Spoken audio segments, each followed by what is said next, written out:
నమస్కారం ETV news కు స్వాగతం. ముందుగా ప్రధానాంశాలు. ఉగ్రదాడిపై ఎన్ఐఏ దర్యాప్తు ముమ్మరం. ఘటనకు సంబంధించి కీలక ఆధారాలు లభ్యం.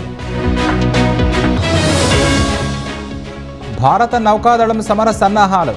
అరేబియా సముద్రంలో యాంటీ షిప్ క్షిపణి పరీక్ష. కశ్మీర్ అభివృద్ధి ఓర్వలేకే ఉగ్రదాడి. ముష్కరులకు కఠిన శిక్ష తప్పదన్న మోదీ. ఢిల్లీలో కీలక పరిణామాలు. రక్షణ మంత్రి రాజ్నాథ్తో సిడిఎస్ భేటీ. పహల్గామ్కు మళ్లీ పర్యాటకుల రాక. తెరుచుకున్న దుకాణాలు. పాక్ పౌరులు గడువులోగా భారత్ను వీడాలి, లేదంటే 3 ఏళ్ల జైలు శిక్ష, 3 లక్షల జరిమానా.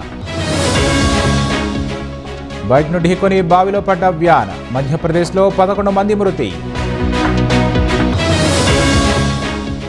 పోప్ ఫ్రాన్సిస్ సమాధి సందర్శిస్తున్న ప్రజలు.